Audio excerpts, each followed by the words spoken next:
ጤና ይስጥልኝ የተወደዳችሁ ተመልካቾቻችን ከአማራ ሚዲያ ኮርፖሬሽን ጎንደር ስቱዲዮ ለሰዓቱ ያዘጋጀነው ዜና ይዘን ቀርበናል። ከዜናዎቹ ጋር መቤቱ ነኝ፣ አብራችሁን ሁኑ። በጎንደር ቀጠና ለሚገኙ የፖሊስ አባላት በጎንደር ከተማ የተሰጠው የአቅም ግንባታ ስልጠና አሰራርን የሚያዘምን መሆኑን የስልጠናው ተሳታፊዎች ተናገሩ። የአማራ ክልል ፖሊስ ዋና ጠቅላይ መምሪያ በጎንደር ቀጠና ለሚገኙ ዞኖች ሲሰጥ የነበረውን የፖሊስ አባላት የአቅም ግንባታ ስልጠና ማጠቃለያ መርሃ ግብር አካሂዷል። ማርታ አዱኛ ተጨማሪ ዘገባ አላት። የአማራ ክልል ፖሊስ ዋና ጠቅላይ መምሪያ በጎንደር ቀጠና ለሚገኙ 5 ዞኖች ሲሰጥ የነበረው የሪፎርምና የአቅም ግንባታ ስልጠና ማጠቃለያ መርሃ ግብር አካሂዷል። የአቅም ግንባታ ስልጠናው ክልሉ ካጋጠሙ የጸጥታ ችግር ለመውጣት የፖሊስ አባላት ኃላፊነታቸውን በተገቢው መንገድ መወጣት በሚችሉባቸው ጉዳዮች ዙሪያ ተጨማሪ አቅም መፍጠርን ታሳቢ ያደረገ መሆኑ ተገልጿል። የአማራ ክልል ፖሊስ ላጋጠሙት ዘርፈ ብዙ ተግዳሮቶች መፍትሄ የሚሰጥ የሪፎርም ስራ መስራቱን የአማራ ክልል ፖሊስ ዋና ጠቅላይ መምሪያ ምክትል ኮሚሽነርና የአስተዳደር ልማት ጠቅላይ መምሪያ አዛዥ ረዳት ኮሚሽነር አያልነ ተስፋዬ ተናግረዋል። ከስራዎቻችን አንዱ ጠንካራ መዋቅር መፍጠር ያደረጃጀት መፍጠር ስለነበረ ዘመን ተሻጋሪ የሆነ የፖሊስ መዋቅር ፈጥረናል። በዚህ መዋቅር ውስጥ ደግሞ የምደባ ስራዎችን አመራሩን መድበናል ማለት ነው እስከ ወረዳ ድረስ ከምደባ ብቻውን ሪፎርም ንግግር ብቻውን ያን ያክል ውጤታማ ማድረግ ስለማይችል የስልጠና እና የግንዛቤ ፈጠራ የአቅም ግንባታ ስራዎችን ሰርተን የተቋም ግንባታ ስራችን መጀመር እና ማስቀጠል ነው የተፈለገው። የማህበረሰብን ደህንነት በማረጋገጥ ለተረጋጋ ሀገረ መንግስት ግንባታ ከፖሊስ ባሻገር ሁሉም ዜጋ የድርሻውን መወጣት እንዳለበት ረዳት ኮሚሽነሩ ጠቁመዋል። በፖሊስ ወይም በሴኩሪቲ ተቋሞች ብቻ አይደለም፣ በብዙ መንገድ ብዙ ተሳትፎችን ይጠይቃል። የመጀመሪያው የህዝብ ተሳትፏችን ነው። የሃይማኖት ተቋማቶችን በዚህ ላይ መስራት አለባቸው። ሌሎችም የተፎካካሪ ፓርቲዎችም ማንኛውም የፖሊስ ጋር የማይሰራ ድርጅትም ማህበረሰብም ማንኛውም አካል የለም። ስለዚህ ከሁሉም ሰው ብዙ ነገሮች የሚጠበቁ ቢሆንም ተባባሪነትና ቅንጅት ግን ወሳኝነት አለው ማለት ነው። በዎች ጠቅሰዋል። የህግ ማስከበር ስራችን የህዝብ አገልጋይነታችንን የበለጠ እንዲዳብር የሚያደርግ ስልጠና ነው። ብዙ ነገሮችን አሻሽሎ ነው ይዞ የመጣና ፖሊስ እንደ ፖሊስ ራሱን ችሎ ተቋሙ የሚቆምበትን አጠቃላይ ተቋሙ ወደ ነበረበት ገጽታው እንዲመለስ ያደረገ ስልጠና ነው። ስልጠናው ሴትን ማበረታታት፣ ሴትን ወደ አመራር ማምጣት፣ ልማዳዊ አሰራር ትተን ዘመናዊ አሰራር እንድንከተልም አስተምሮናል። ያገኙትን ስልጠና ወደ ተግባር በመለወጥ የህግ ማስከበር ስራን ከህዝብ ጋር በመሆን አጠናክረው እንደሚቀጥሉም ተሳታፊዎች አንስተዋል። ቀጣይ የምንሰራው የህግ ማስከበር ስራ የህዝብ አገልጋይነት ስራችን በተጠናከረ መንገድ እንዲቀጥል እታች ያለው ሰራዊት ይሰለጥናል፣ ለህዝቡ ግንዛቤ ይፈጠራል። ህዝቡ የፖሊስ ማድረግ አለብን። ህዝቡ ፍትህ አጥቶ አማሮ ወደ ሌላ እንትን ማለት እንደሌለበት ኢቭን እንኳን ሰላም ፈላጊዎች እንኳን ቢመጡ እንዲገቡ ህዝቡ ማበረታታት፣ መናገር፣ በተለያየ ሁኔታ በሰላም ወጥቶ በሰላም እንዲገባ የማድረግ ሁኔታዎች ከኛ እንደሚጠበቅ ያው አስባለሁ። ቅንጅታዊ ስራዎችን በማጠናከር ፈጣን የመረጃ ልውውጥ ስርዓት መዘርጋት ላይ በትኩረት እንደሚሰራም ረዳት ኮሚሽነር አስገንዝበዋል። የጎንደር ከተማ አስተዳደር ትምህርት መምሪያ ክልል አቀፍ ፈተና የሚወስዱ የ6ኛና የ8ኛ ክፍል ተማሪዎችን ውጤታማ ለማድረግ ልዩ ትኩረት ሰጥቶ እየሰራ መሆኑን አስታወቀ። ተማሪዎቹን በደረጃ ለይቶ ለማብቃት እየሰሩ መሆኑንም አስተያየታቸውን የሰጡ መምህራን አስታውቀዋል። ተስፋዬ ጋሹ ዝርዝር ዘገባ አለው። በጎንደር ከተማ አስተዳደር በተያዘው የትምህርት ዘመን 6024 የ6ኛና 5673 የ8ኛ ክፍል ተማሪዎች ክልል አቀፍ ፈተናን ይወስዳሉ።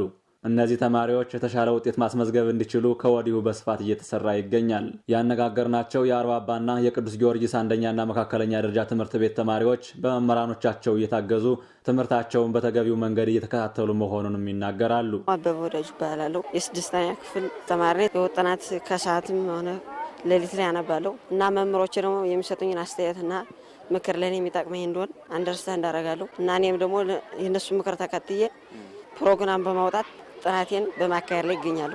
ስሜ ሳሮን ነጋባላለሁ። የ8ኛ ክፍል ተማሪ ነኝ። ትምህርት ቤቱ አሁን የቅዳሜ ትምህርት ሊጀምር ነው ከዚህ ይሄ ቅዳሜ ትምህርት መጀመሩ ያግዘናልኛል። ከዛ በተጨማሪ ደግሞ ያለፉት 8ኛ ክፍል ሚኒስትር ተፈታኞች የተፈተኑት ጥያቄ እየሰራሁ ይገኛለሁ። የሰዎችንም መለስ ያልኩ አነባለሁ። ተማሪዎችን ውጤታማ ለማድረግ ከመደበኛው የትምህርት ክፍለ ጊዜ በተጨማሪ የማጠናከሪያ ትምህርት እየተሰጠ እንደሚገኝም መምህራን ገልጸዋል። መምህርት አለምነሽ አዱኛ እባላለሁ። ተማሪዎችን ውጤታማ ለማድረግ ከፍተኛ፣ መካከለኛ፣ ዝቅተኛ የሚለውን እንለያለን። ከለየን በኋላ እነዛን ማጠናከሪያ እንሰጣለን። እነዛን ወርክሽት እናዘጋጃለን። በምናስተምርበት ሰዓት ደግሞ ኖቶችን ከአጋዥ መጽሐፍ ጋር በማቀናጀት መጽሐፉ ጋር ያው ገዛ የመማር ማስተማር ሂደት እናስኬዳለን ማለት ነው። ይልቃል እባላለሁኝ። 6ኛ ክፍልና 8ኛ ክፍል የሀገር አቀፍና ክልል አቀፍ ፈተና እንደመውሰዳቸው መጠን ፈተና የሚወስዷቸውን ትምህርቶች ለይተን በሁለት አይነት መንገድ ነው የምንሰጣቸው። አንደኛ ከእሁድ ቅዳሜ ቲዩቶሪያል ሰርተን እንሰጣቸዋለን። በሁለተኛ ደረጃ ደግሞ ምንድነው የምናደርገው ጎበዝ ተማሪዎችን ወይም ደግሞ የትምህርት አቀባበላቸው ደህና የሆኑትን ተማሪዎች እና የትምህርት አቀባበላቸውን ደግሞ ትንሽ ደከም ያሉትን ተማሪዎች ከለየን በኋላ የትምህርት አቀባበላቸው ትንሽ ደከም ያሉ ተማሪዎችን የብቻ ነው የምናስተምራቸው። ተማሪዎች የተሻለ ውጤት እንዲያስመዘግቡ አስፈላጊውን ዝግጅት እያደረግን ነው ሲሉ የቅዱስ ጊዮርጊስ አንደኛና መካከለኛ ደረጃ ትምህርት ቤት ርዕሰ መምህር ቢራራ አስማረ ገልጸዋል። ሁሉንም የትምህርት ይዘቶች በተገቢው መንገድ ለመሸፈን እየተሰራ ስለመሆኑም የአርባባ አንደኛና መካከለኛ ደረጃ ትምህርት ቤት ርዕሰ መምህር በሪሁን ሙላት ተናግረዋል። የ6ኛና የ8ኛ ክፍል ትምህርት አሰጣጣችን ሁሉንም ተማሪዎች በተገቢው ደረጃና በሚፈለገው የውጤት መጠን ክፍል ደረጃቸውን እንዲሸጋገሩ ማድረግ ነው። ለዚህም ደግሞ ወርክሽት ሳይቆራረጥ እንዲሰጣቸው እናደርጋለን። የማጠናከሪያ ትምህርት በቅዳሜና እሁድ ይሰጣል እና በአንድ ፔሪድ አንድ ኮንቴንት ይዘጋጃል። ከዛ ኮንቴንት ደግሞ ሊወጡ የሚችሉ ፖሲብል ጥያቄዎች ይወጣሉ፣ እነዛን ይሰራሉ። ስለዚህ ፈተናውን አብረው እየተለማመዱ ነው የሚሄዱት። ቅድመ ዝግጅት ተደርጎ ከአሁኑ ጀምሮ የ8ም የ6ም አሁን ጀምረናል። ኦልሞስት ወደ መጨረሻው አካባቢ ላይ አንድ ወር በፊት ነው ትምህርት የሚጨርሱት የ8ም ለምን የ7ኛ ክፍልን የመከለስ ጊዜ እንዲኖራቸው። ስለዚህ በዛ ጊዜ ነው አሁን ለ6ና ለ8 ልዩ ድጋፍ ፕሮግራም ተዘጋጅቷል። ቅዳሜና እሁድ የነሱ ጊዜ ነው። የተማሪዎችን ውጤት ለማሻሻል ከሁሉም የትምህርት ማህበረሰቡ ጋር ተወያይተን ወደ ስራ ገብተናል ያሉን ደግሞ የጎንደር ከተማ አስተዳደር ትምህርት መምሪያ ኃላፊ አቶ ስንታየሁ ነጋሽ ናቸው። የ6ኛ የ8ኛና 12ኛ ክፍል ውጤታችንን ለማሻሻል ባለፈው ዓመት የተጀመሩ በርካታ ስራዎች አሉ። ከቤተ መጻፍ አገልግሎት፣ ከማጠናከሪያ ትምህርት፣ የክፍለ ጊዜ ብክነትን ከመቀነስ አኳያ በዚህ ዓመት ሁሉም የትምህርት ማህበረሰብ መምህራን፣ ወላጆች፣ የትምህርት አመራሩ በቁርጠኝነት የተማሪዎችን ውጤት ለማሻሻል ጥራት ያለው ትምህርት ለመስጠት አቅም በፈቀደ ሁሉ ለመማር ማስተማሩ ምቹ ሁኔታ ለመፍጠር ጥረት እየተደረገ መሆኑን ማሳያ ናቸው ብሎ መውሰድ ይቻላል። በተያዘው የትምህርት ዘመን የ6ኛና የ8ኛ ክፍል ክልል አቀፍ ፈተናን የማሳለፍ መጠን ከፍ ለማድረግ ሁሉም ባለድርሻ አካላት ርብርብ እንዲያደርጉ የጎንደር ከተማ አስተዳደር ትምህርት መምሪያ ጠይቋል። ህጻናት ከማንኛውም ጉዳት እንዲጠበቁ ለማድረግ ከህብረተሰቡና ከፍትህ አካላት ጋር በመተባበር እየሰራ መሆኑን የምዕራብ ጎንደር ዞን ሴቶች ህጻናት ማህበራዊ ጉዳይ መምሪያ አስታወቀ። የህጻናት የጥበቃና የመጫወት መብት ለሁሉም ህጻናት በሚል መሪ ሀሳብ ዓለም አቀፍ የህጻናት ቀን በገንደ ውሃ ከተማ ተከብሯል። ኤልያስ ጋሻው ተጨማሪውን ዘገባ ይነግረናል። ሀገር ተረካቢ ትውልድ እንዲኖር ህጻናትን ኮትኩቶና በስነ ምግባር አንጾ ማሳደግ ያስፈልጋል። ህጻናት ላይ መስራት ሀገርን መገንባትና ማነጽ ነው። በምዕራብ ጎንደር ዞን የህጻናት ጥበቃና የመጫወት መብት ለሁሉም ህጻናት በሚል መሪ የህጻናትን ቀን በዓለም አቀፍ ደረጃ ለ36ኛ ጊዜ በሀገር አቀፍ ደረጃ ደግሞ ለ20ኛ ጊዜ በገንዳዋ ከተማ ተከብረዋል። የመድረኩ ተሳታፊ ህጻናቶች ቀኑ በመከበሩ ደስ እንዳላቸው ገልጸው መብታችንና ግዴታችን እንድናውቅ አስችሎናል ብለዋል። ህጻናት መብታቸውን እንዲገነዘቡና ለማንኛውም አካላት ለማህበረሰቡ የሚደርስባቸውን ነገር ለመቀነስ የተዘጋጀ ዝግጅት ሲሆን እኛ ደግሞ በዚህ ዝግጅት በጣም ተደስተናል። የመማር መብት አላቸው፣ የመኖርም አላቸው፣ እናረም በሰላም ወጥቶ በሰላም የመግባት መብት አላቸው። የገንዳዋ ከተማ የቁጥር 2 አንደኛ ደረጃ ትምህርት ቤት የሴቶችና ህጻናት ተጠሪ መምህር ትዕግስት አየለ ህጻናት ትምህርታቸው እንዳያቋርጡና ጥቃት እንዳይደርስባቸው በክበቡ የተለያዩ ድጋፎች ይደረግላቸዋል ብለዋል። በትምህርት ቤታችን እንግዲህ ሴቶችና ህጻናትን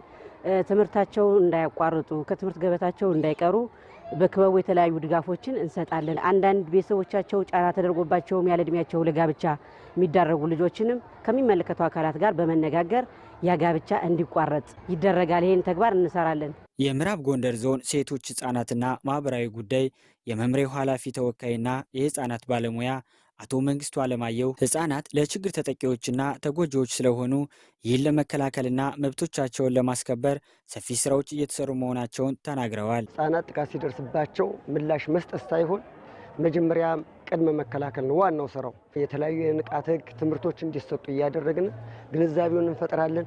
አጋጣሚን ተላልፎ ደግሞ በህፃናት ላይ ጥቃት ሲደርስ ወንጀል ፈጻሚው በህግ አግባብ እንዲጠየቅ የማድረግ ስራ እንሰራለን። በህፃናት ጉዳት በሚያደርሱ አካላቶች ላይ ለህግ ቀርበው ተጠያቂ እንዲሆኑና እርምጃዎች እንዲወሰዱባቸው ከፍትህ አካላት ጋር በቅንጅት እየሰሩ መሆናቸውን አብራርተዋል። የልጅነት ጋብቻ የሚደርስባቸው ህፃናት ላይ ጥቆማ እንዲሰጡ እናደርጋለን። እኛ ዳይሬክት ከፖሊስ ከአቃቢ ህግ ጋር በጋራ በመሆን ጋብቻው ከመፈጸሙ በፊት ቤተሰቦችን አስቀርበን ያው የምክር አገልግሎት አይመለሱ አይነት ነገር ከሆነ እስከ እስራት እርምጃ የምንወስድበት ነገር አለ። የገንዳዋ ከተማ አስተዳደር ሴቶች ህጻናትና ማህበራዊ ጉዳይ ጽህፈት ቤት ከዞኑ ሴቶች ህጻናት ማህበራዊ ጉዳይ መምሪያ ጋር በጋራ በመሆን የህጻናትን ቀን አክብረዋል።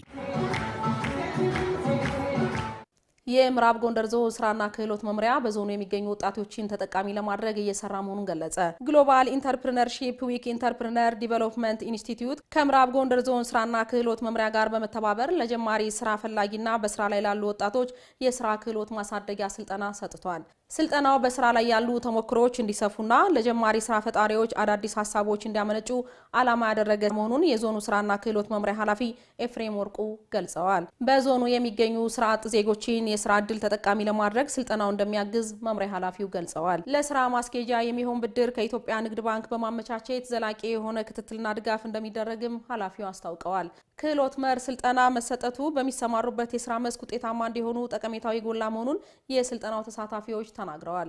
ባገኙት ስልጠናና ለወደፊት በሚደረግላቸው ብድር ተጠቅመው ራሳቸውን ለመለወጥ መዘጋጀታቸውን ወጣቶች ተናግረዋል። የገንደ ውሃ ቴክኒክና ሙያ ማሰልጠኛ ኮሌጅ ዋና ዲን አዲሱ ጫኔ በበኩላቸው ኮሌጁ ከ2000 በላይ ወጣቶችን ማሰልጠን መቻሉን አመላክተዋል። ኮሌጁ ለወደፊትም ለወጣቶቹ እየሰጠ ያለውን ስልጠናና ክትትል አጠናክሮ እንደሚያስቀጥል አቶ አዲሱ አረጋግጠዋል።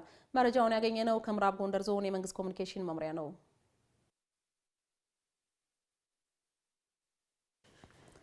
የተከበራችሁ ተመልካቾቻችን ጊዜያችሁን ሰጣችሁ ከኛ ጋር ስላሳለፋችሁ ከልብ ያመሰገንን። ከጎንደር ስቱዲዮ ለሰዓቱ ያዘጋጀንላችሁ ዜናዎች እስካሁኖቹን ይመስሉ ነበር። ከዜናዎቹ ጋር መቤቱ ነኝ አብሬያችሁ ቆይታ አደረግኩ። ሰናይ ጊዜ